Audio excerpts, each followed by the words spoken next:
Hi, good evening, everyone. Just allow us a minute or so while everybody else dials in. We all allow technology for all our participants to connect. Just give us about 30 seconds and then we'll start.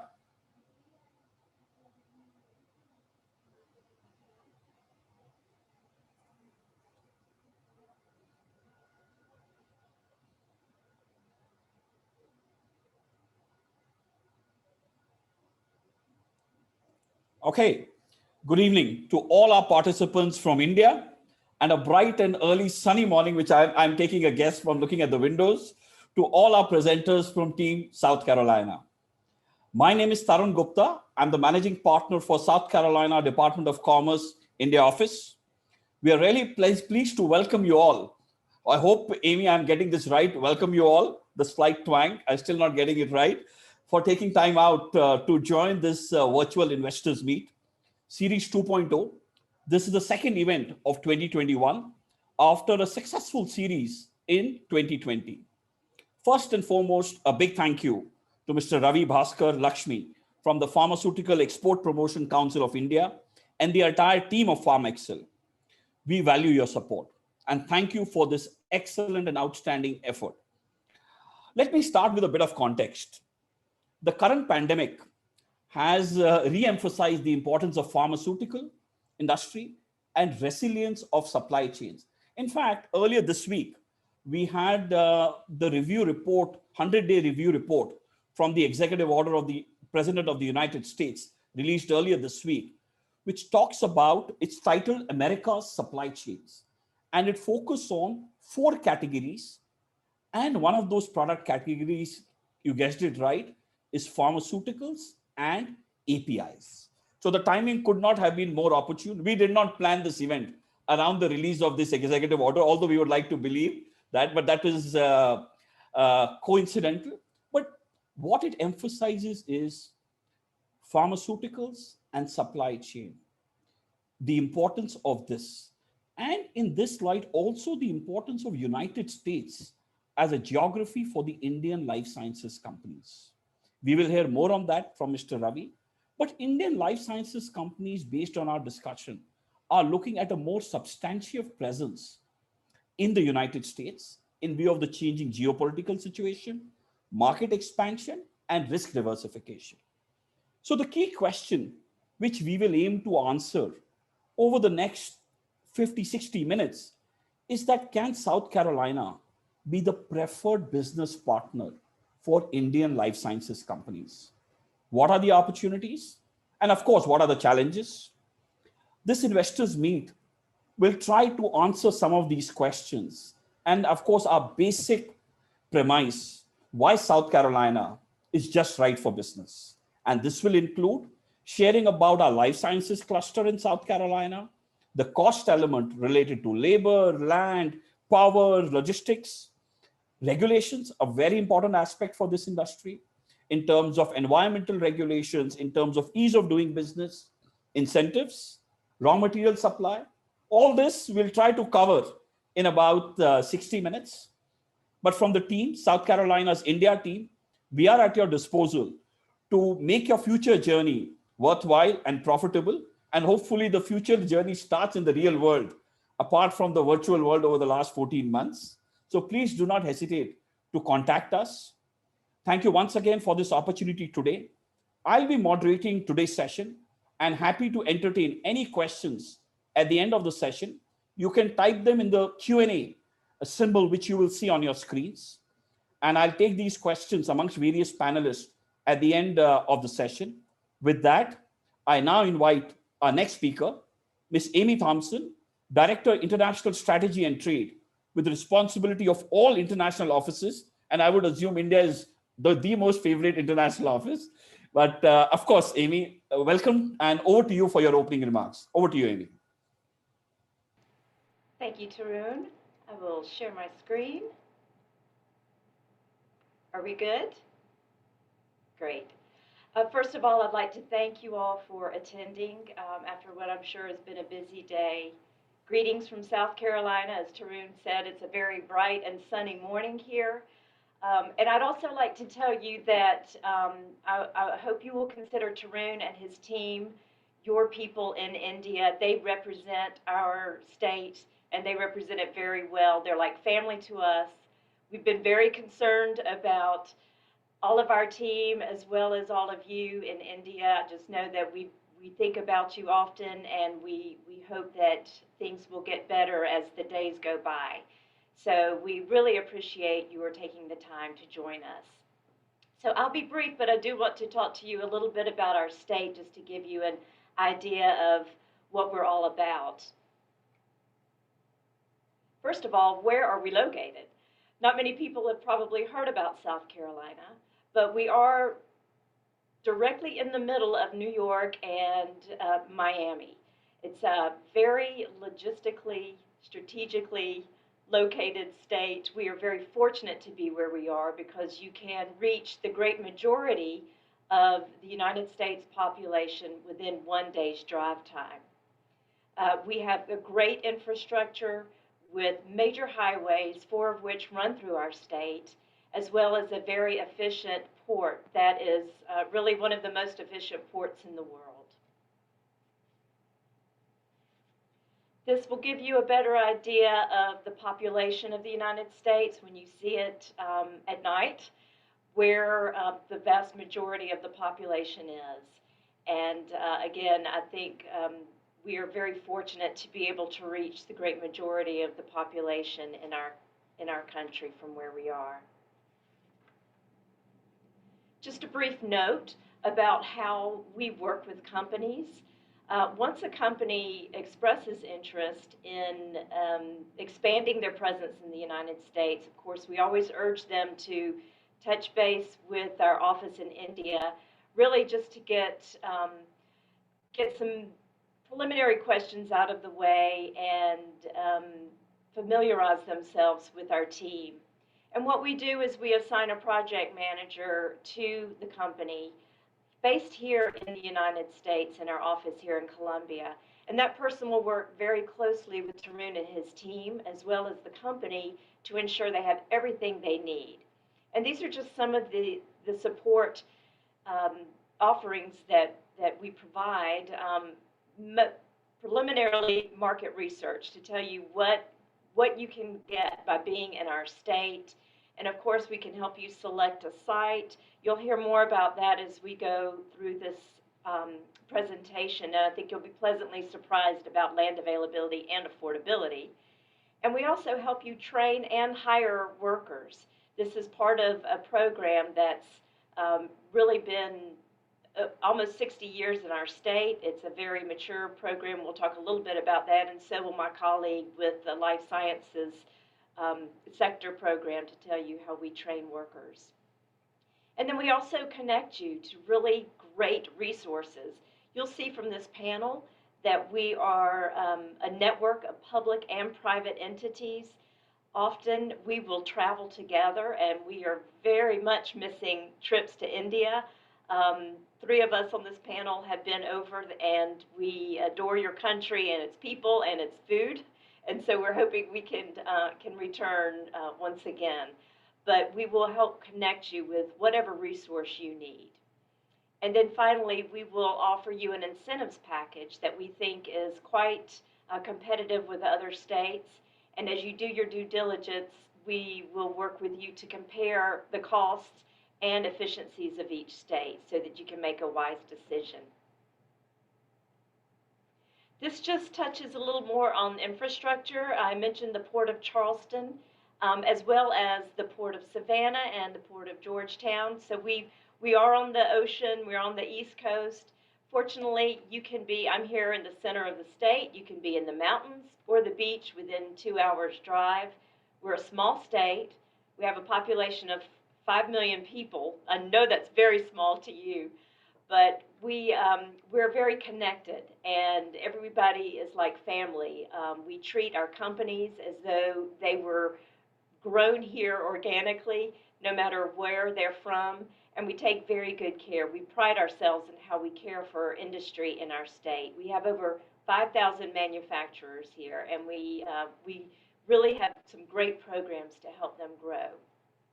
We also have 2 inland ports that help companies load from the ocean and keep their containers inland so that they can reduce their costs and be more efficient, and either put them on rail or truck to go to its next destination. So we have a fantastic network of highways and ports, as well as international airports. Makes it traveling to and from India quite easy.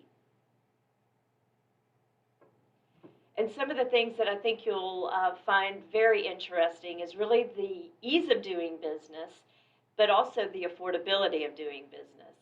Electricity, water is very affordable. The cost of living here is very affordable.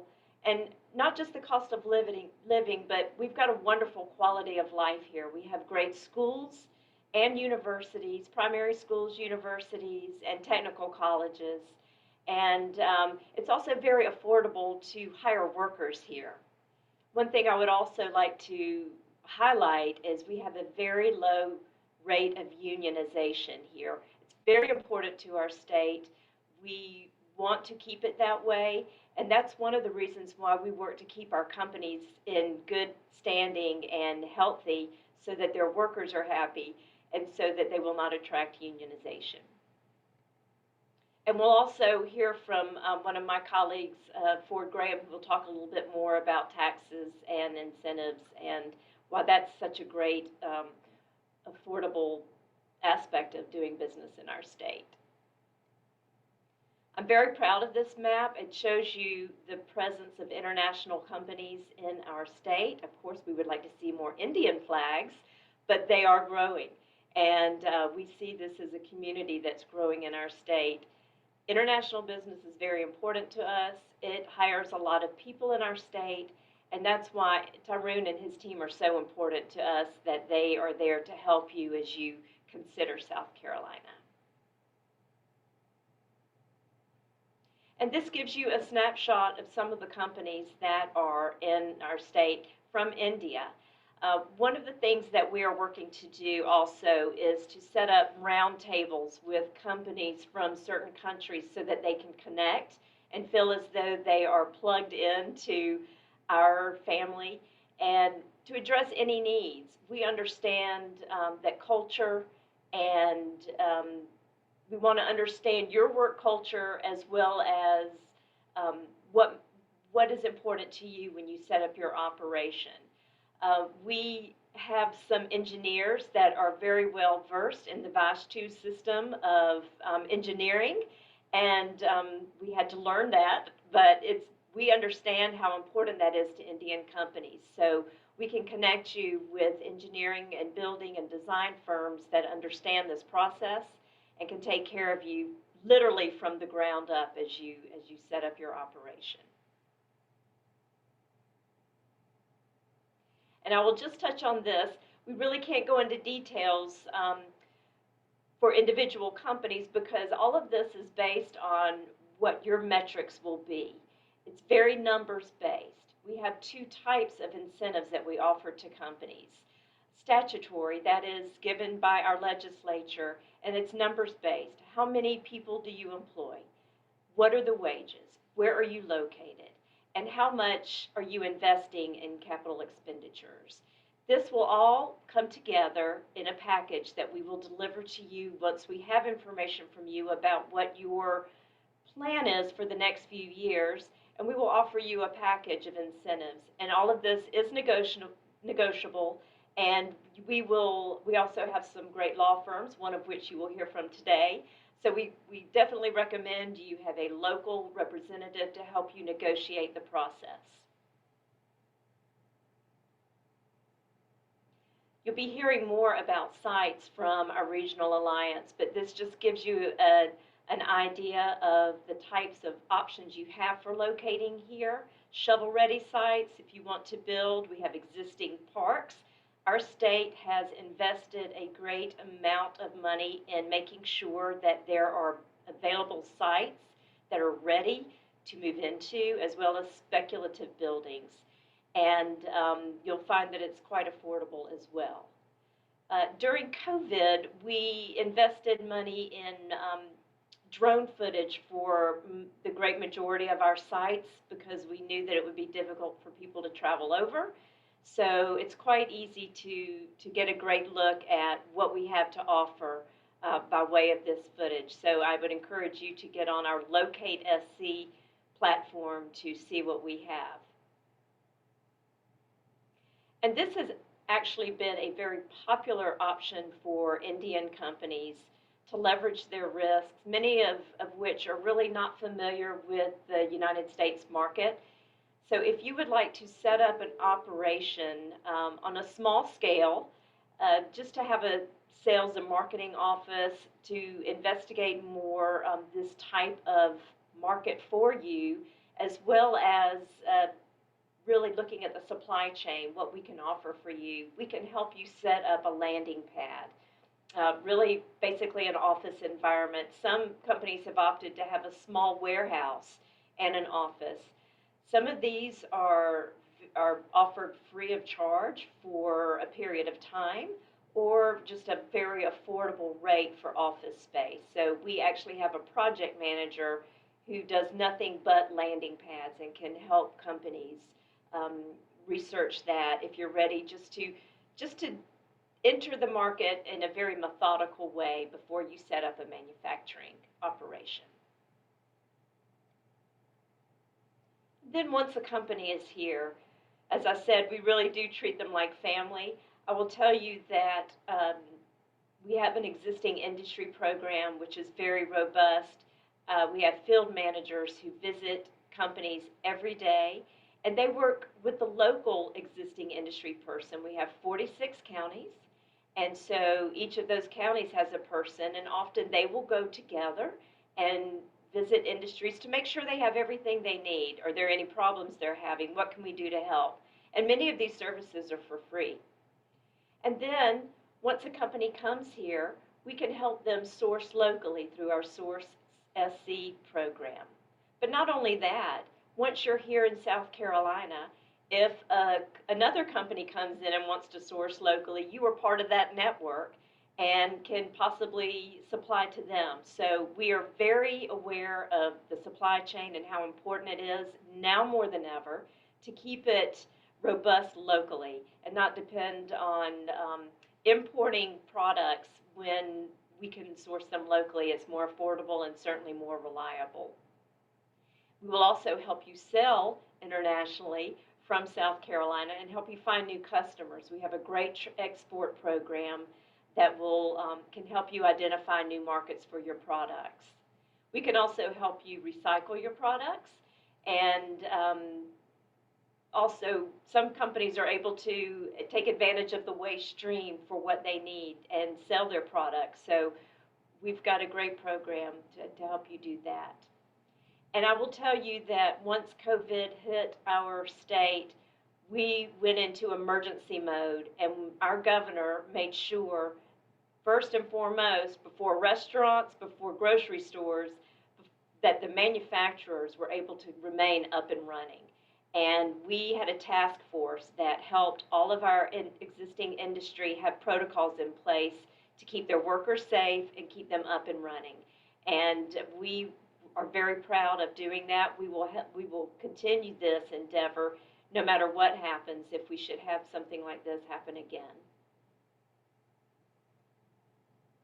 I would really like to share this success story, Axis Case. This is, again, a landing pad company that started here from India. It's an engineering firm, started with 2 people, and they started just a year ago, and they have already added new staff. They're working with our trade team to grow their sales internationally and exhibit at trade shows. So this is a perfect example of how a company can come to our state and immediately start growing. It's very important to us. So just know that you will be in very good hands if you come to our state. And I know that's a very brief presentation, but we are happy to answer any questions that you have. We know that this is a very big endeavor to think about coming to the United States. And I think that once you hear from our team of panelists here, you will get a great idea of how much we can help you. But I'd like to introduce and first thank our partner in this, Mr. Ravi Bhaskar. Thank you for your support and your organization's support in this endeavor. Mr. Bhaskar will say a few words. He is the Director General of Pharmaxil Industry Association. I noted in your biography that you have been in this industry since 1989, and that speaks volumes for your experience. And I'm sure you have seen quite a deal of change in this sector in these years. So we're very fortunate to have you. Thank you for joining us, and we look forward to hearing from you. Mr. Ravi? Thank you, Amy. Over to you, Mr. Ravi. Thank you, Amy.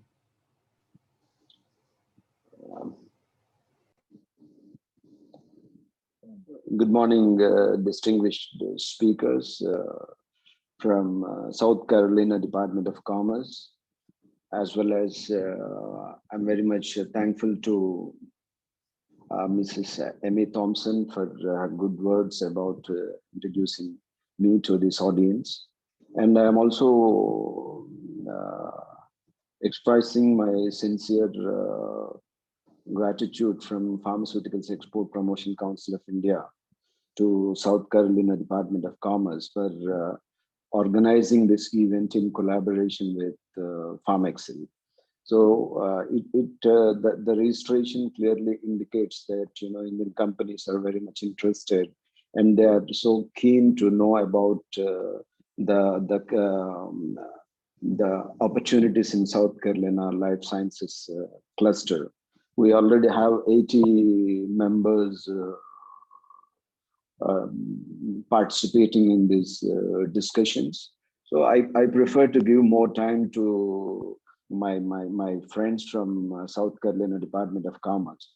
Before that, I would like to talk for 5 minutes about Indian pharmaceutical industry and its capabilities. So as you are all aware of that, the Pharmaxil is established by Ministry of Commerce and Industry, Government of India, and Foreign Trade Policy. We are supplying generic medicines to more than 200 countries, and India is the fourth largest exporter of formulations by volume and 10 by value.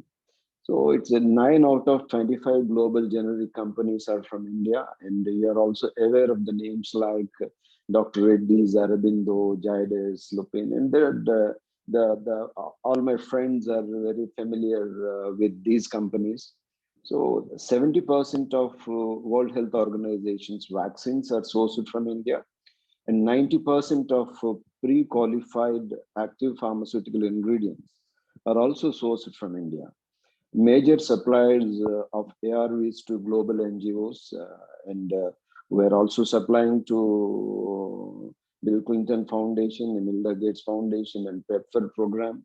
And we are the front runners of COVID-19 vaccine. So Indian pharma exports are growing very rapidly, in the sense, if you see the graph on the left side, we recorded 23.71 billion US dollars with 14.52% positive growth, particularly in the financial year 21. The Indian financial year is April to March 31st. So particularly the last 2 years, last two financial years, financial year 20 and 21, the entire world had a severe problem of COVID and logistic issues and lockdowns. Despite that, Indian pharma has done tremendous job in contributing in supplying the medicines to the entire world. And almost after 5 years, we recorded this 14.52% growth. So North America is our largest exporting destination, 34% out of 23.718.1 billion to North America. Out of that, 32% is to only US. And we are exporting 55% of our to highly regulated markets. And if you see our top 10 exporting destinations, so except Nigeria, the other countries are very strong in pharma as well as economically also they are strong countries. This demonstrates that India is not only catering to the developing world, and we are also catering to the developed world. Next, please. Almost Indian pharmaceutical industry always very closely working with US FDA. And India has highest number of US FDA sites outside USA. The number of sites registered with US FDA 730. Abbreviated new drug applications and market authorizations 5,048.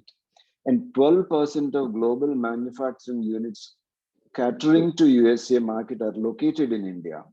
So Indian pharmaceutical industry, particularly the generic industry, developed their relations and the business and developing the facilities, always keeping in view of the US market and the relations between US and India.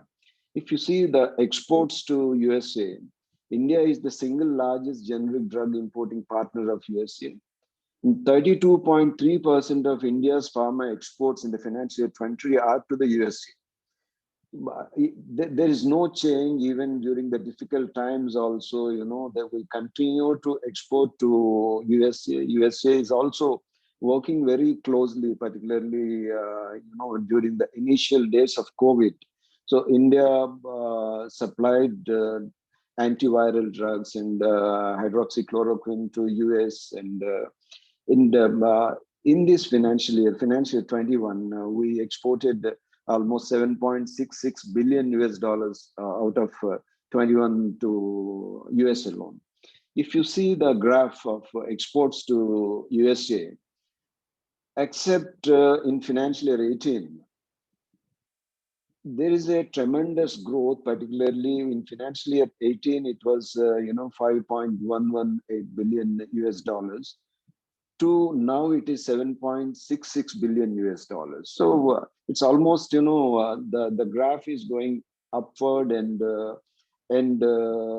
I think this is a very positive signal. Particularly the collaboration between India and US are growing faster, and Indian pharmaceutical industry is also focusing more on US market in addition to the other conventional markets. Next, please. So particularly during the COVID times, from the initial days of COVID, so India supplied antivirals to US, and Gilead signed an agreement with voluntary licensing agreement with 7 Indian companies for remdesivir. These are the initial stages. And Gilead also accepted to supply 1 million doses of liposomal amphotericin B, particularly in view of the growing cases of mucormycosis or black fungus in India.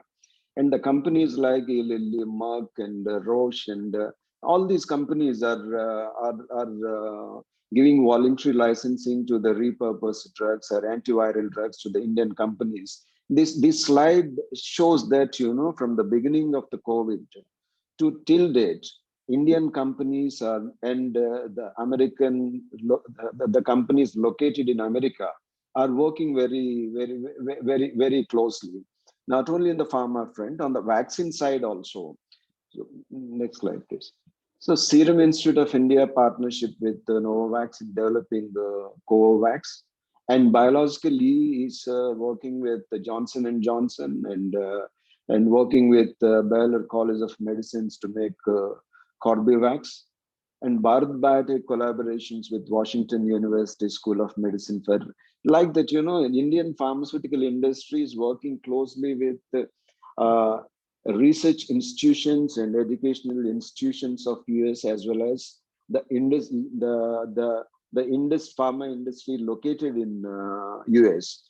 The recent developments, particularly in the waiver of the patents to particularly in the COVID drugs, we are very happy that the president of US also a great supporter of this issue moved initially by India and South Africa. So certainly this is going to strengthen the relations and the collaboration between Indian pharmaceutical industry and US pharmaceutical industry. In specific to the South Carolina, so I heard that, through Amy, that, it's a wonderful place, and most of the Indians have their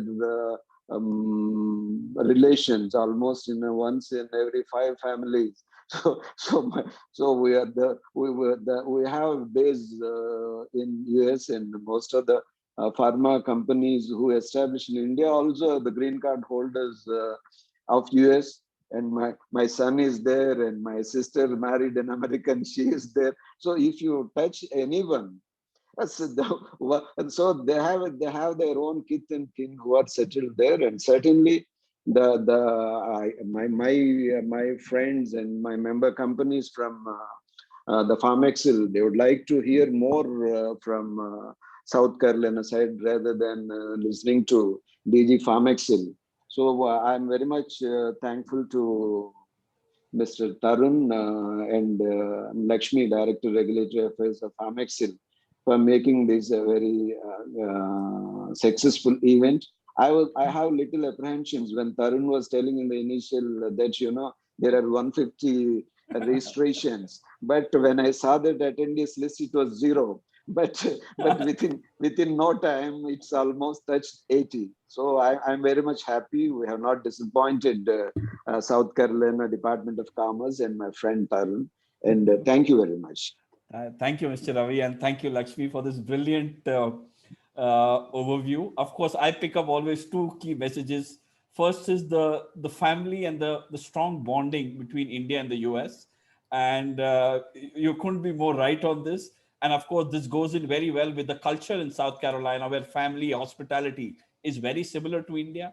And second, Mr. Ravi, is the whole dependability of India, living up to its reputation rightly so as pharmacy of the world and maintaining the pharma's exports even during the pandemic.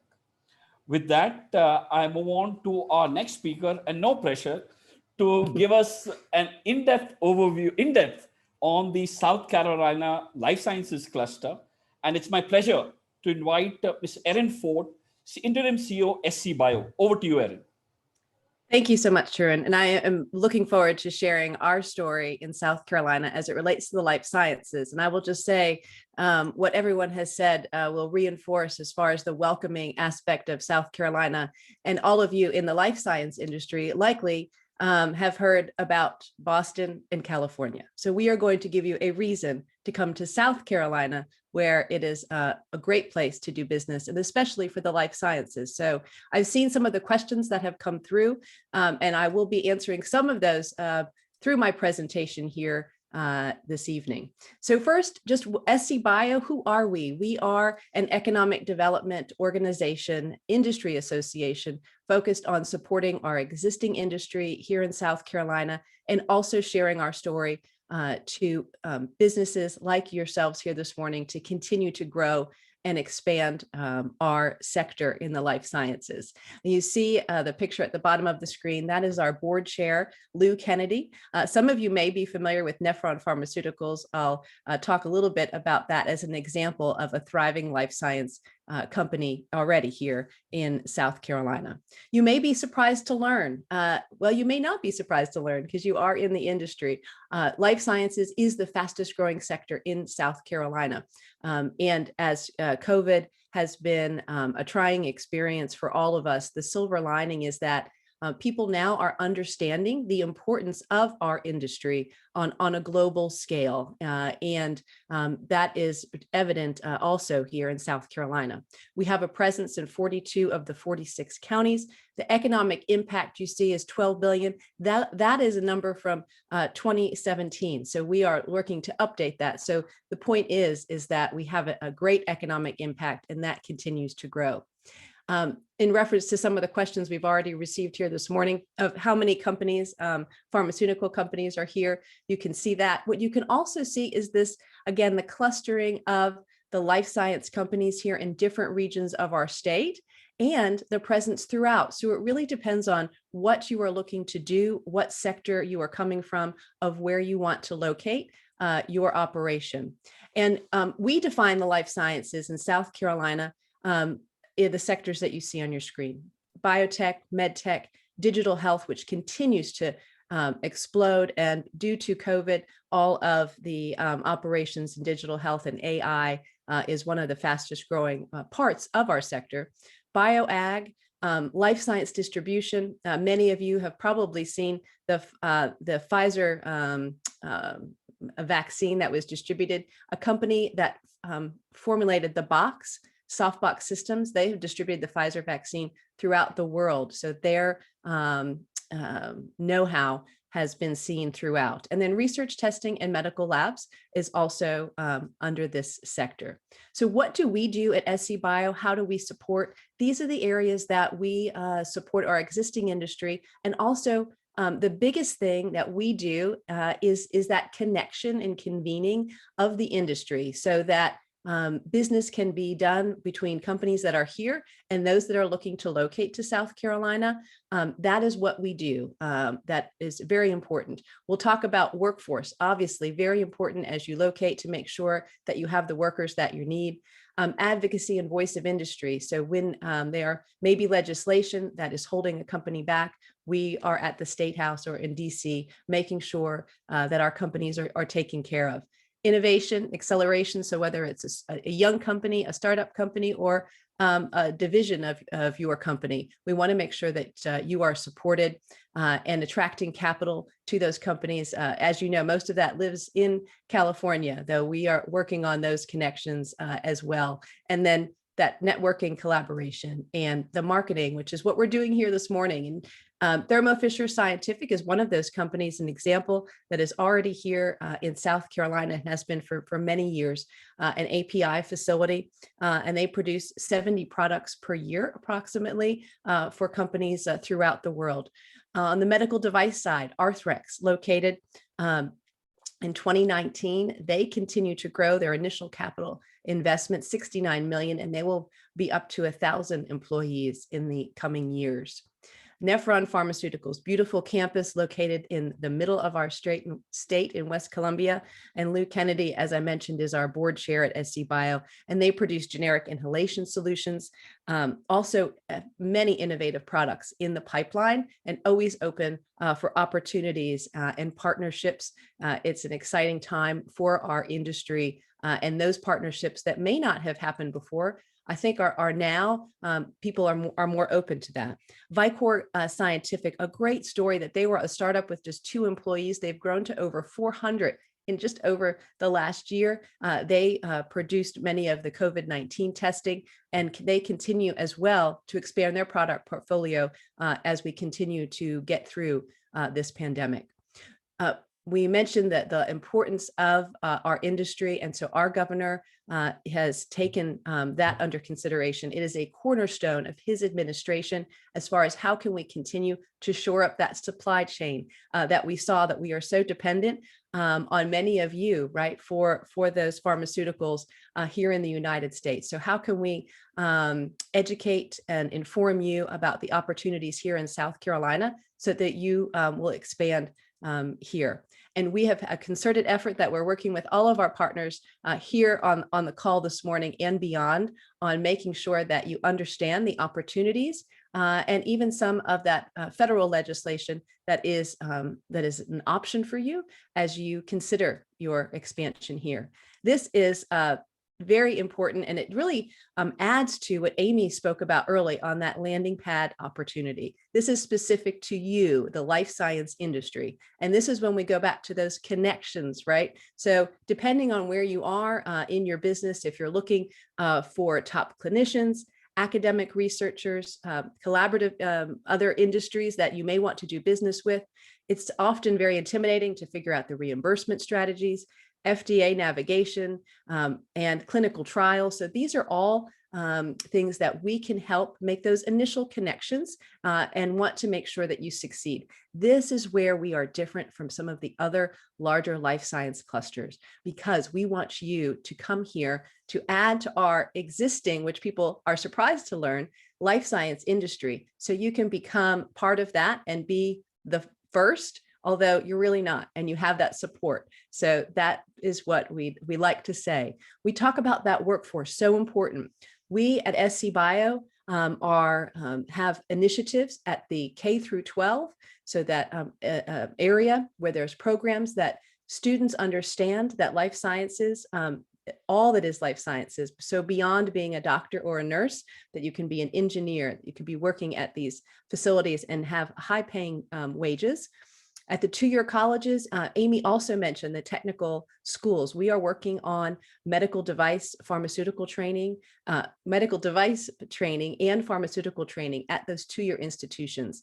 So those are things that are happening. And specific to you, when we go back to just generally speaking about South Carolina, these programs can be tailored to you. So those are things that are happening. The major research universities we have throughout the state: Clemson University, University of South Carolina, and the Medical University of South Carolina. And that's just touching the top of the iceberg as far as the support at the university levels. And we also interact with those students and making sure that the pipeline that is here in South Carolina stays here. We mentioned that those connections, and that's also so important to those hospital systems, the health systems that are here in our state. And we have those that are world renowned here in South Carolina.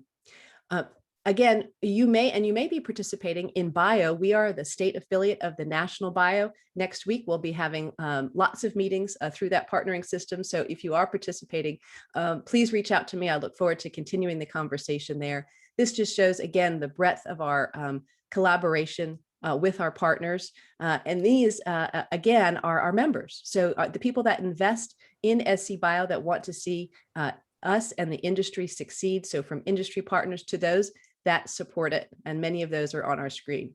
We'd love for you to come and visit us in February. We hope that you're able to do so, that things continue on the upward trend. So we always want to make sure you know that we welcome you. And one of our board members is on the line with us here today, Steve Clements. He's president and CEO of VitalLink Research, and he is co-founder of this company. And his company has gone through many changes over the years, and he has a wealth of experience in clinical trials and over 20 years. So I'm going to go right to Steve.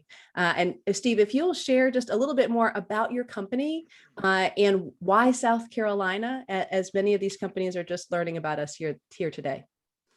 Yeah, no, thanks, Aaron, and good evening to everyone out in India, and good morning to the people who are here in this home state. So for VitalLink Research, the reason that South Carolina is so important is for many reasons. If you can't tell from my either non-accent or accent that changes, I'm from all over the U.S. but I've been here. I make the joke that I got here as fast as I could, and I've been here now long enough to call it home. For us, as we grew the business in clinical trials, it was important to have a foundation that was built on employees, and most of the employees, as Aaron mentioned, come from 2 or 4 year introductory educational levels, and this state is very creative in how they think about that. And so compared to, say, when we were somewhat based in the Northeast, it was very hard to get into some of those colleges and actually tailor programs to fit the, call it, clinical trial space. Now, of course, since COVID, everybody's experts in clinical trials because it's all over the news. But South Carolina being our home headquarters, and we have 6 locations, and we're about to open our 7th in this state, is for two reasons. One is it's good for employees, it's good for hiring, we have a good culture of people who come in, and it's good for patients because being in the Southeast region, I like to say, sadly, we're still in the tobacco end of the world, and we're still in the biscuit and gravy capital of the world. So with health issues that relate from let's just say obesity-related illness through tobacco-related illness, we still remain pretty high in that scheme of things. So I know that we're conscious of time. Though, want to, Steve, ask you about the support you received through SC Bio and the state. What is this business climate here for our industry and your experience? Sure. So, this was probably one of the most significant partnerships. Number one, I, as a business, even though I was from the state, been here for many years, I really wasn't connected to the state. I was a loan company just trying to start off, and I didn't even know that some of these tools existed. And so whenever I met the team at SC Bio, it was literally the day we joined, day we had our first conversation before I even wrote a check, if you will, that we started having conversations with collaborations. And it's funny that how all things are related, but several Indian companies are very big in our playbook, and it comes down to the roots of this, where you look at people like Cipla, Lupin, and other major pharmaceutical companies, and others. I don't want to pick names and make anybody angry for me not calling out their name. But between partners within SC Bio, between ourselves and I'm doing air quotes here, but magical thinking, we've been able to reduce the cost to run some of these clinical trials, as long as we can gain market share and we're not having to fight with people in the Northeast or out West or whatever. And it makes a very good ecosystem for us to be able to run clinical trials in a cost-effective manner that makes it affordable for pharma to come to the U.S. Well, we appreciate you taking time with us here this morning, and I know that there will likely be questions. And so I will say, I know Steve has got to run things, so if he's able to stay on, he will. Otherwise, if you see him depart, you know that that is what is happening here this evening for you. So again, thank you, Steve, and I'll send things back to Taryn. Thank you, Steve, for this excellent insights. And you reiterated the fact that it's not only ease of doing business, it's also affordability of doing business. Both are important for making a competitive business. And Erin, once again, a good oversight of overview of the life sciences cluster as well as the SC Bio, and a very impressive list of members, partners.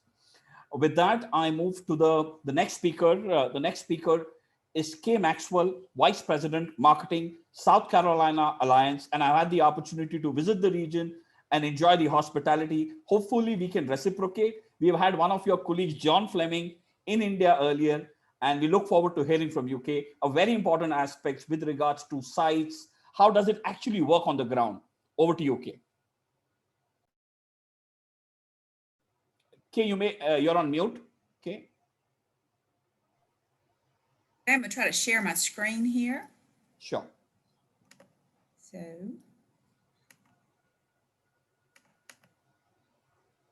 all right, can everyone see my screen now? Yeah. Great. So again, thank you for given us the opportunity to talk with you today.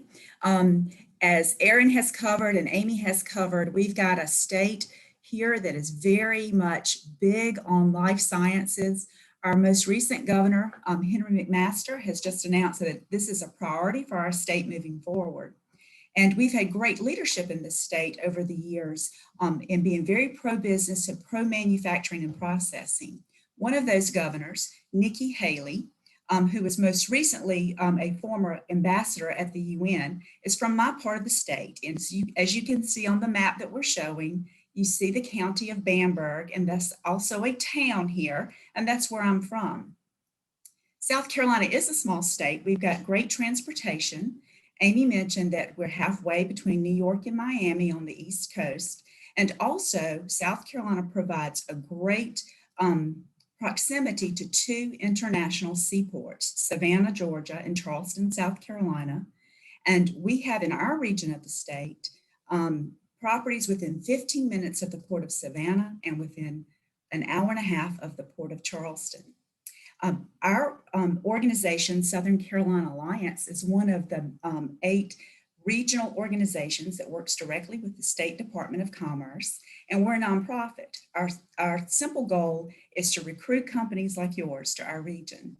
Tarun also mentioned my colleague, John Fleming. He's an engineer that we keep here on staff to help companies like yours in getting acquainted with our region and helping you look at upgrading or building facilities in our area. Aaron covered some of the large life science investments in our region. And what I wanted to do is also talk about the small businesses that are succeeding in South Carolina. One of those companies is Floralife. It's known internationally for their floral nutrient and treatment that they do in the post-harvest market. And they're located in our area, and they are doing both research and development as well as manufacturing.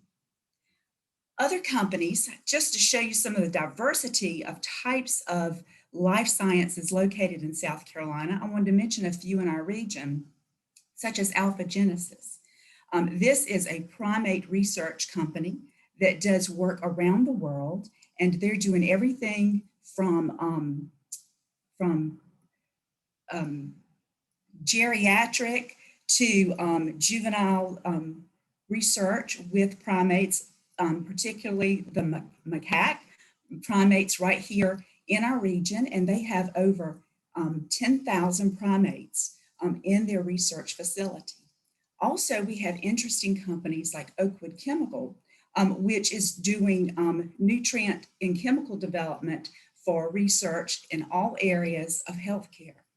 Then in addition to that, you have interesting companies like Phoenix Specialty that does manufacturing of parts for things like ventilators, which was really huge during the pandemic. And then we also have large chemical companies such as Archroma located in our area. So you see there's a great diversity of industry throughout this area. One thing that Aaron did mention is that we have great collaboration with our universities, as well as the landing pads that have been developed for companies in our area. But also I wanted to mention that in South Carolina, we also have the Savannah River National Laboratory, which is a federal installation that is operated by the Department of Energy right here in our region. So there are a lot of opportunities for collaboration with your companies. And then talking about the landing pads, I just wanted to mention some more specific information. The landing pads can offer your company all kinds of service and assistance in getting established in South Carolina. One of the things that we're doing is we've just developed a new landing pad with the Beaufort Digital Corridor here in South Carolina. And this landing pad will offer not only concierge level assistance to your business on all types of issues to help you get acquainted and oriented in your new community. They also offer 90 days of free office space. And this happens to be a 10,000 square foot landing pad. We do have different sizes in different parts of the state. Also, what these landing pads do is they help you with introductory services in all areas from legal, tax, accounting, and so forth. And they will provide assistance on gaining sales, as Amy mentioned earlier in her presentation. So let's look at a little bit of the different types of properties that South Carolina can offer to companies in the life science industries. One of the types of properties that we have is that we do develop large industrial parks. I think for Indian companies, you may be surprised at the amount of land that's available in South Carolina. And this happens to be a photo showing a 1,600 acre shovel-ready park that we have in our area called the South Carolina Advanced Technology Park. It's one of these parks that has state-of-the-art infrastructure in place, fiber optics, rail on site, and it has its own water and wastewater treatment facilities. And as you can see, there are several large companies already operating there. In fact, there's over $500 million in private capital investment already located at that park. And here's some information about it. And then we also have in South Carolina, we have nice large properties which are considered sites. And our Archroma Industrial Site is an example of a great isolated, well-buffered park that has rail on site, again, great infrastructure with its own water and wastewater treatment, and it's ideal for large chemical processing facilities. Here's another example of a large industrial park. This one's located right off of I-95, which is the major north-south corridor on the East Coast. And this is a 1,380 acre industrial park. Already there are several companies involved in life sciences located there. There's the Agriculture Technology Campus, which has invested $314 million in a controlled environment agriculture facility, and they'll be doing some research and development there as well. And there's Yield Scientific, which is producing a therapeutic cream for arthritis. And then the other thing that we do very well here in South Carolina is our local communities and our nonprofits are very involved in producing what we call spec buildings, which are unfinished industrial buildings that can be finished to suit for each company that's interested. So they are built in various sizes. Here's an example of one that was built on a 4-lane US Highway 301 with great access to both the ports of Savannah and Charleston. It was built at 40,000 square feet. It's expandable to 150,000 square feet. And it's on a 440 acre industrial park. We do these throughout the state. Here's an example of one that's just 5 minutes from I-95. Again, it was built at 50,000 square feet. And John, you may correct me, I think it's expandable to 100,000 square feet. And again, it can be finished to suit for your project. And here again is another example. This one is built again on I-95. It's called the Colleton County Spec Building. It can be finished to suit for your company. It was built at 100,000 square feet and it's expandable to 600,000 square feet. And it's in a foreign trade zone. And then of course, we also have unique properties here in South Carolina. One that I wanted to point out to you is the NFS facility. NFS was located here until recently. They produce nutrients and chemicals. And this facility, while it looks very pastoral and almost like a farm rural area, this facility actually has in place a laboratory, blending room, an extraction facility, and warehousing and maintenance all on site in one location. And it also provides up to 57 acres of land to go with it. And then finally, I wanted to point out there are also opportunities for your company in South Carolina. If you're coming in, if you're not doing the landing pad, if you want something larger, there are companies that are building speculative light industrial and distribution centers, like what's being done out at Riverport Commerce Park. This facility is within 15 minutes of the Port of Savannah, and they are leasing this property to companies like yours. So there's a great variety of different industrial properties here. A lot of great opportunity. And then finally, one thing that I wanted to mention is the unparalleled quality of life here in South Carolina. South Carolina actually has, I believe if you count tidal, we have tidal coastline of over 4,600 kilometers available in South Carolina. Beautiful rivers, estuaries, and beaches. Lots of opportunities for outdoor recreation, including golf, resorts that are just the premier ones in the US, as well as just outdoor activity and great weather year round. So that's one of the many reasons that companies locate in South Carolina. It's not just the great distribution opportunity and manufacturing opportunity, but also just a great location to have a family and to live. So we appreciate the opportunity to talk to you today, and we'll be glad to answer questions at the end. Thank you. Thanks, Kay. Before I pass on to the next speaker, if you allow me, because we love in India our pricing. We always want to know land is available, a lot of nice industrial parks. You mentioned about advanced technology park. I don't want to put you on a spot, but I will. Okay. Any ballpark idea of the land prices are we talking? Yes. For example, in this particular industrial park, very ballpark. Well, John Fleming, my colleague, and I just discussed this yesterday. We wanted to make sure we give you a good and honest and fair answer on that. Generally, industrial property in our part of the state, which even though it may be less developed, is still very close to Charleston and Savannah, the larger cities. In our area, the industrial property generally sells for $4,500 an acre up to about $20,000 per acre. And some of the more developed areas, that property may sell for as much as $50,000 an acre or more.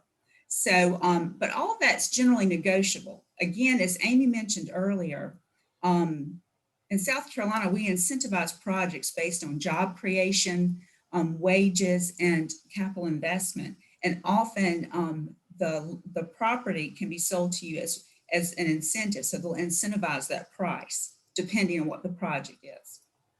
Excellent case. So I just, for our Indian audience, I will convert it into rupees. So please allow me. So what Kay, you are saying is the land prices in these well-developed industrial parks with common wastewater treatment plants and other utilities can range from as low as $5,000, which is 3.5 lakh Indian rupees, $20,000, which is about 15 lakh Indian rupees, to even if it's very, very developed close by, you're talking $50,000 an acre. Yeah, which in Indian terms is about 35 lakh rupees. And this is very important, and we may come back to you in the Q&A to discuss more details. But once again, thank you. And with that, I come to our final speaker and probably the most experienced India hand with the extensive experience of traveling to India, who will not get lost on the Indian streets, familiar with Indian traffic, smells and sound, and is the only person from South Carolina who's part of Indian Runners Club in Chennai. My good friend, Ford Graham, and over to you, Ford, to give us the legal nuances and make it easy for us. Over to you, Ford. Well, thank you very much, Tarun, for the introduction, and thank you all for joining us this evening. My name is Ford Graham. I work for a law firm called K&L Gates. We've got 20 international offices and 26 offices in the U.S., and including where I'm based here in South Carolina. I'm trying to condense the whole legal world in the United States to about 8 minutes. So I'm going to skip a lot of things, obviously, but I will provide a copy of my slides. And then, of course, if you've got questions now or afterwards, then I'm happy to answer them. So I'm going to share my screen with you now. I mean, I guess for the first part, you may have heard, but it's definitely true. You definitely need to have legal representation in the United States, especially law firms or lawyers that are experienced with transnational and international legal issues. So people that do this on a regular basis are what I would focus on when you're looking for a lawyer and a law firm in the U.S. But I'm going to touch on just some basic things, and I'm happy to answer any questions, like I said. But one of the key parts is really figuring out where is it you want to be. And although the United States has a federal system, a legal system that touches on, basically very similar in all the states, each individual state and some municipalities have their own way of doing business. So they have their own permitting, or they have their own state and tax laws, minimum wage laws, local zoning ordinances. And so it's just important to know that doing one thing in California is very different than doing something in New York or doing something in South Carolina. So it's important, again, to make a thorough investigation of all the different aspects that go into your business, and making sure that you can actually do that in the location that you want to do it in South Carolina. And we've touched on it quite in depth here, but I just want to say how important incentives can be in making your business decision even easier. I mean, you definitely don't want to make a decision based on incentives alone, because incentives will eventually go away, but they can be very helpful in lowering some of those initial costs and some of the ongoing costs of starting an operation and operating in the United States.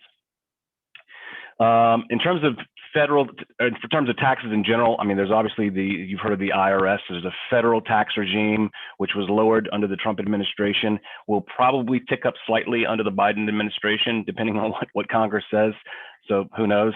But in general, that is the same across the board in the United States. And then, as I mentioned before, each state has its own level of taxation as well. So not all states do, but most states have a corporate income tax, and that can range anywhere from 3% to 8%. Again, some states don't have that.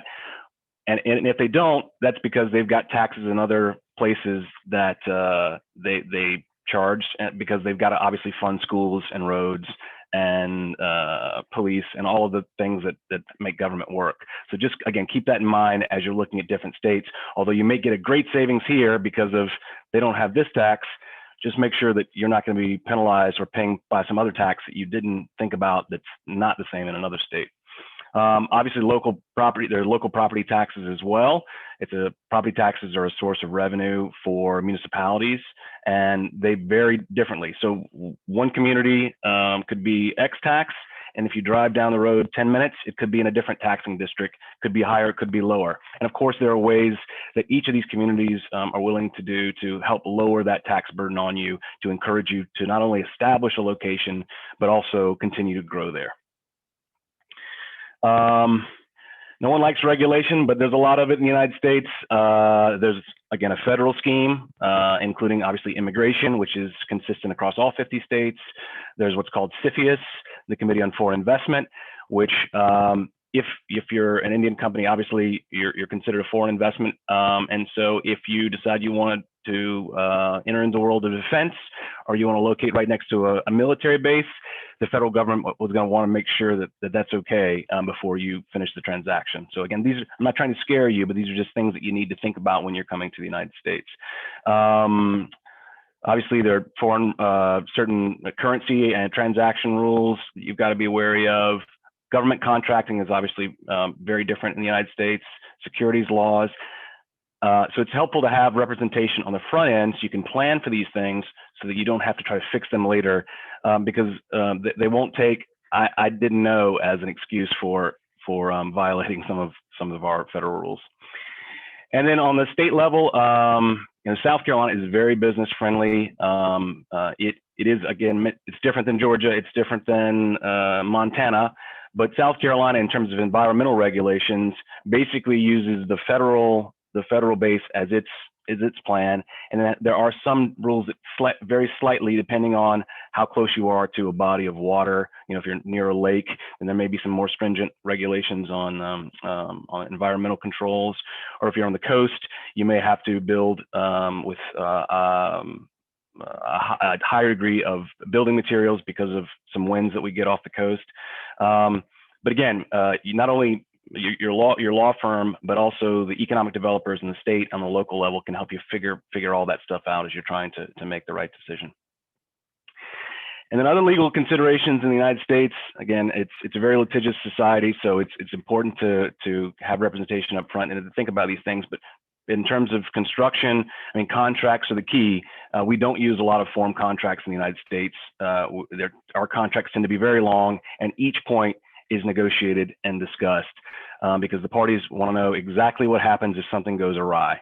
And so form contracts are really not the norm here unless it's a very small transaction, and construction is not. And so we use the Uniform Commercial Code in terms of our transaction business, which is very similar to the International Commercial Code. Obviously, we've got rules on intellectual property. Again, that's on the federal level. What else do I want to talk about?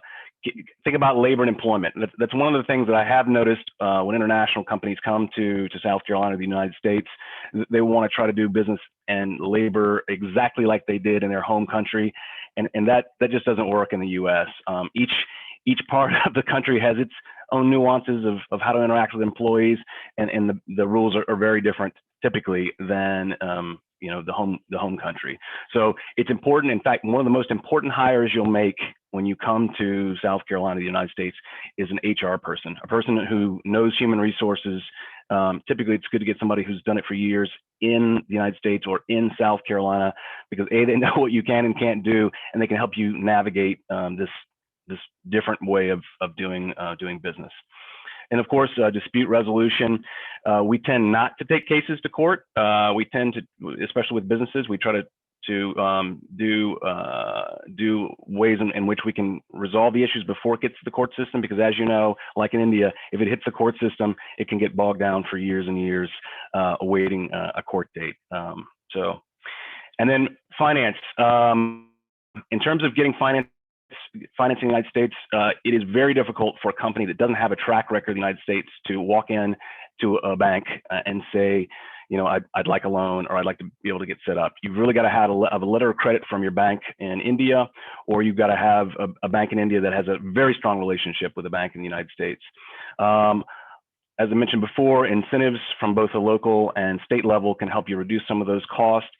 Typically, states don't offer loan programs. There are some bonds that are available for infrastructure, but again, the market is not super active in bonds at the moment.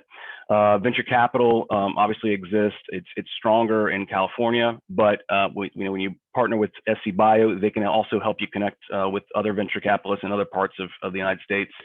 And then grants and loan forgiveness. One of the things about South Carolina is, depending on the size of your project, and when I say size, I mean the number of jobs, the types of wages, and the amount of investment.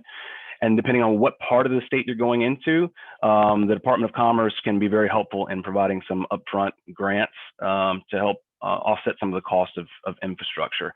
They're not putting money into the venture itself. They're really helping you lower those entry costs in terms of doing some basic work, a renovation to an existing building, or to help you do some cost savings to get your building up and running. And that is my very brief presentation about the law and some of the legal nuances of doing business in South Carolina and the United States. But again, I'm happy to answer more direct or more specific questions. Thank you, Ford. Since it's very rare that a lawyer would offer free time to answer Q&A, and I'll make the best use of it for the benefit of all our participants. So why don't we've got many questions. So forgive me if I'm going, exceeding my time limit, because I have a whole lot of questions. I've tried to put it into 3 or 4 categories to save the time. So Ford, I'll start with you. One of the things which is different in the United States, and you and Amy touched upon, is that incentives are negotiated. Whereas in India, we get a set incentive package. Would you want to just quickly highlight to us how does the whole incentive negotiation work? And how are the economic development law firms who may be involved in to support this? You want me to go or Amy to go? Whoever wants to take that question, right? Yeah, go ahead. Oh, Amy's pointing at me, yeah. So. Okay, go ahead. Yeah, so Amy mentioned there are 2 distinct types of incentives. There are statutory incentives, and those are the ones where if you fill out the form on your annual tax returns, you've done what you said you were going to do, you get the incentives. And then there are the discretionary incentives. So those are the ones where you're negotiating not only with the state, but you're also negotiating with the municipality or the county in which you're going. And the key parts of that are what I mentioned before. It's the number of jobs you're going to create, the wages of those jobs. And I don't mean like the average wage across all employees. They're actually interested in what are the different wage levels of each individual type of employee, because that factors into some of the incentives that you can get. They obviously want to know what's your investment going to be. Are you just investing $1 million in creating 5 jobs, or are you investing $100 million in equipment and machinery and a new facility?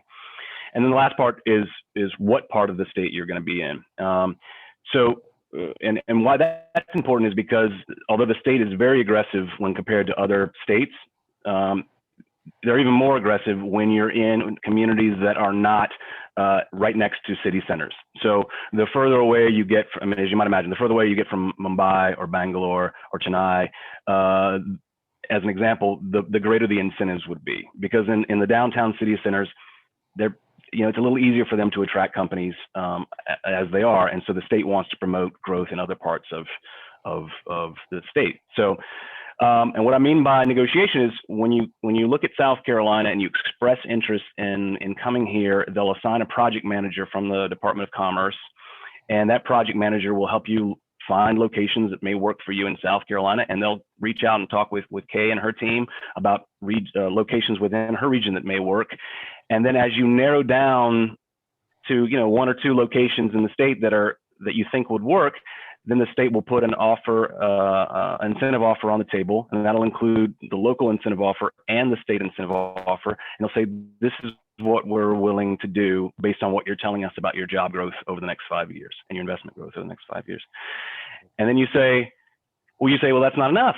You need to do more to convince me to come to South Carolina. And that's sort of the back and forth negotiation. I mean, I mean, there's a limit to what they can do. Obviously, there's a limit to their set programs that you can use, and they can't create something out of the box. But they tend to try to be as aggressive as possible, as I mentioned before, to convince you to come and to make sure that you're successful even when you get there. So that's what I meant by the negotiation. And so law firms can help get involved in negotiation to let you know what else may be out there, or what else you should ask about, or what are really the limits that you can push, or what are really the framework that you can work within. So, and in the very end, you'll have to have an attorney develop all the paperwork and the contracts, especially when you're dealing with the local incentives. So another reason why you have to have an attorney. Yeah. You've convinced me, Ford, absolutely on the need for the attorney. And one of the other questions, and maybe Kay, if I can bring you in, is because in India, we have certain parks, whether these are industrial parks dedicated to nutraceutical, industrial parks dedicated to chemical plant. And Ford mentioned that the state follows the federal minimum standards, Ford, if I've understood you correctly, with regards to EPA in majority of the cases. So, okay, how does this work? In any part of our state, because we got a lot of requests now for companies looking to set up API plants, active pharmaceutical ingredients. So how would you reckon most of the industrial parks would enable, or would you have a bigger cluster where such chemical plants are located? Okay, I'm not sure I understand that question, but if you're asking me what the regulations are compared to EPA, basically South Carolina is a very business-friendly state. We have DHEC here in our state. Of course, everyone has to follow EPA regulations, but the people at the Department of Health and Environmental Control will work hand in hand with your company and with the State Department of Commerce and your project manager to make sure that you're following all of those guidelines. If you were also asking me about issues that large companies would need, such as large water and wastewater capacities, most industrial parks, if you're looking at an industrial park, that infrastructure is going to be in place. You're going to have that ready to go. And that's why I showed some of those larger properties. Now, sometimes there will be something listed as an industrial site that has not been developed yet, and it may not have all the infrastructure in place. But generally, I would say probably, and John and Amy, you can correct me if I'm wrong, but I would think that probably 80 or 90% of what you're looking at on our state website with properties would have that infrastructure in place. Right. Okay, the background behind the question is in India, in certain industrial parks, we are restricted. We can only set up particular kind of industries, right? So chemical industries are not permitted. Or so what I'm getting from you is in most of the instances here, there are common utilities, and whether you're setting up a chemical plant or a nutraceutical plant, there would not be any restrictions from the end use product, which would be manufactured in that industrial park. Yeah. Well, that may not be the case in every park. And I'm going to kind of toss this to John Fleming to talk more about the technical side of that. John is a civil engineer who's on staff with us, and he can always answer those very specific questions. But in most of the properties that I showed today, just about any type of industry would be acceptable there. But there are some parks that have covenants, and they're developed for specific types of industry in other areas of the state. Thanks, Kay. John? Yes, kind of what Kay said. So in general, within the state, there's not a requirement that you have to be in any particular park. There are not cluster specific parks from a state perspective. Now, the park itself, if it's privately developed, could have restrictions that they don't want certain things within the park. But there is not a state restriction to prevent you from going next to somebody who is not a chemical company or a biosciences company. Okay. And John, I know you interacted with several Indian companies and the land acquisition and the ease of that process. So if it's a county-owned land or a private land, what kind of time period are we talking to buy the land? Industrial land. Yeah, if it's county owned or municipality owned, or even if it's privately held property, the transactions happen fairly quickly, depending on the financing that's arranged, and Ford could touch on that part. But we have a project where we had a company from Turkey that came in and purchased an existing county-owned building, and the transaction was complete within less than 60 days. Brilliant. Okay. Okay, so we know the land price between 5,000 to 20,000, $50,000. 60 days is a very, very, in our context, very, very good timeline. We heard about the environmental standard and the coordination from the Department of Commerce with DHEC as a single point of coordination for approvals. And now, if I may, before I leave you, John and Kay, any indicative idea also on the lease parts? Because certain of the Indian companies may want to start with lease. Any ballpark idea of lease rentals in these industrial parks? Well, with some of the buildings that are what we call spec buildings, and with others, you can have lease rates of everything from $1 square foot to $2.50, $2.95 a square foot. But then in other parts of the state, and depending on what's available in the building, it can be much higher than that. John, do you want to talk more about maybe statewide? But John and I actually priced out some of our buildings yesterday to share with you today. So that they started at $1 square foot. Annually, just to clarify for the audience, we're talking annually, yeah? The annual, because in India, Yes. we have the monthly square feet rate. Okay, noted that.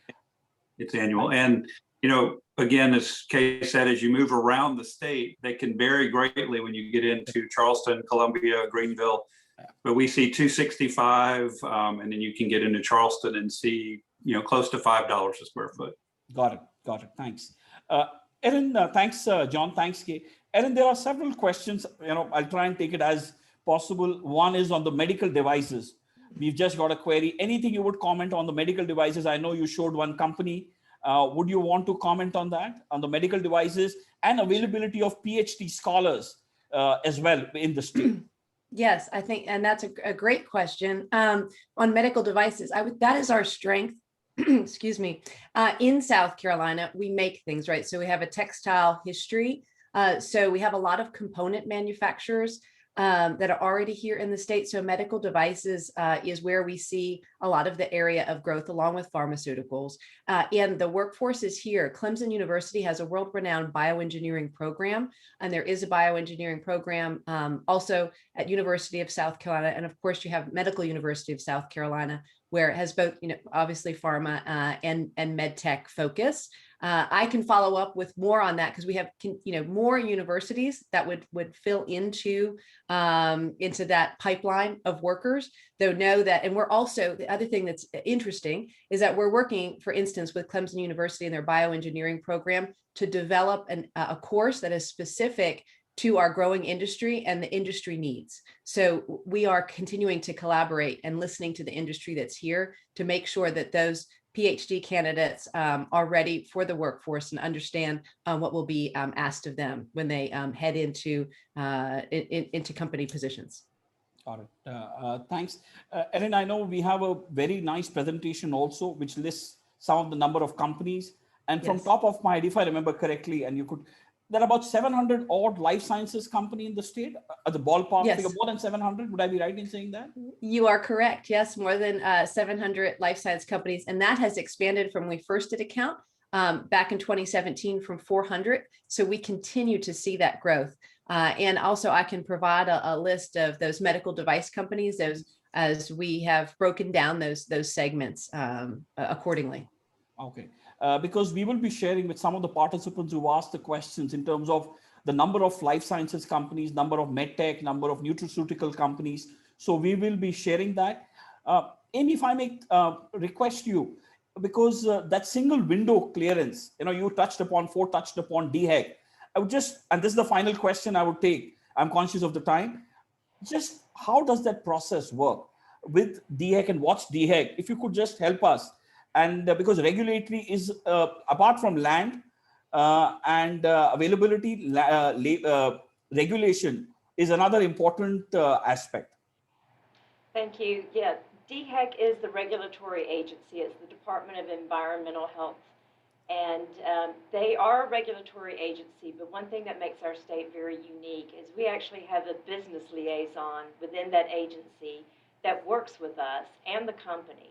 So when you come in, you will meet with DHEC on the front end to ensure that you are compliant and to know all of the licensing issues that are in hand. So that's why the project manager is so important. And I will say, Ford, he is an attorney, but he was also a very successful project manager here at our agency and also ran our office in Germany. So he knows all aspects and sides of doing a negotiation. So he really brings a lot to the table, but he's very well versed. He has sat down with companies before as a project manager and walked them through the process with DHEC and any of the other agencies that are related to doing business in our agency. So Ford, I knew you wouldn't say that, but I wanted to share that with our audience. Thank you, Amy. I appreciate that. Thanks, Amy. Since you mentioned Ford, I'll ask another question to him. Ford, there have been questions on the visa as well as FDA approval. I know both are federal issues. Please correct me if I'm wrong, but state does not have much leeway in terms of FDA approval or the visa things. So am I right in assuming if a company is looking to set up with regards to FDA approval, they would hire the regular experts as they would in any part of the United States? Do you want to comment? And likewise for visa. I'll talk to the visa issue in just a second, but I'll let Aaron talk about FDA approvals because yes, it's a federal issue.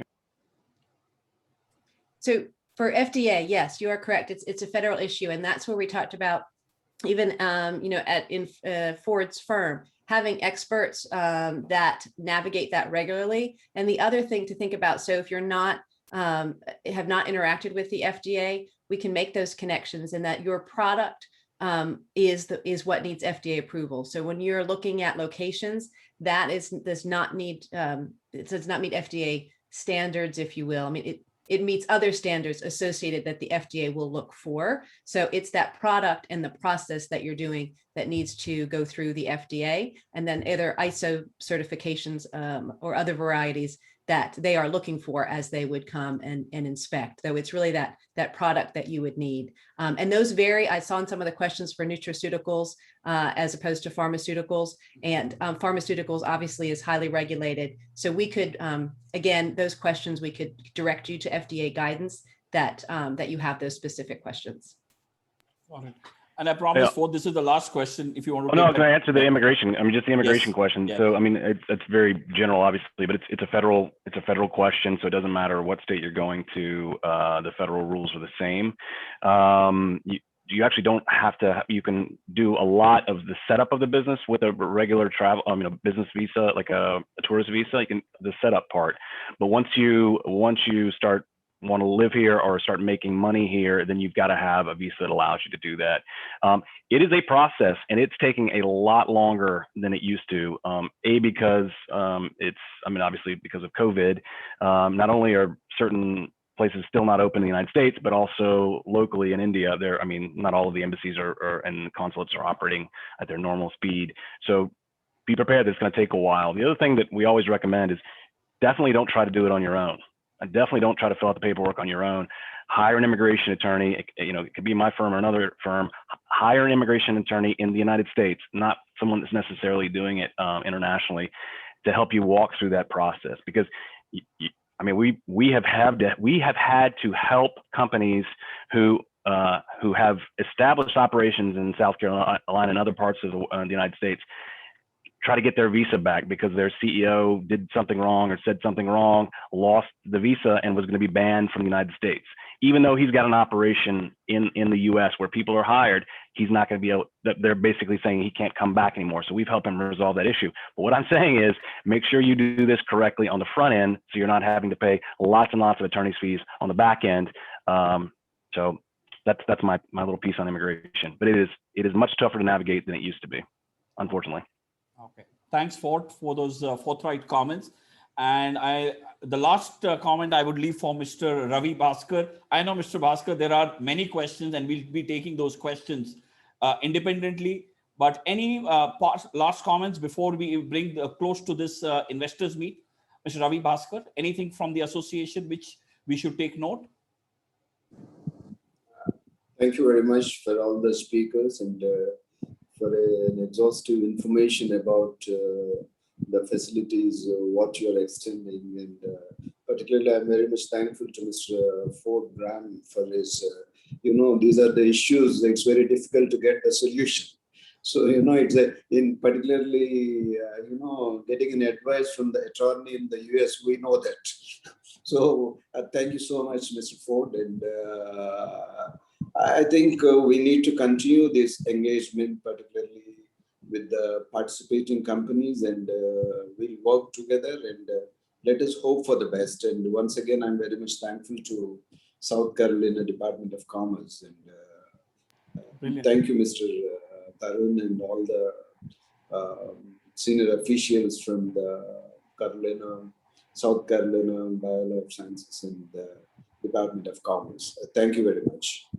With that, right at the clock ends 7 p.m. in India, we come to the end of this investors meet. First of all, a big thank you to all our attendees for this patience in this evening. I know it was long and exhaustive, but hopefully you've got a bit more information than at the start of this event. And a big thank you to all the panelists for joining this, with the support, with your inputs. To the team in South Carolina, have a lovely day ahead. Thank you. Thank you. Thank you. Have a good night. Thanks. Bye-bye. Bye. Bye-bye. Thank you. Have a good evening. Thanks. Bye.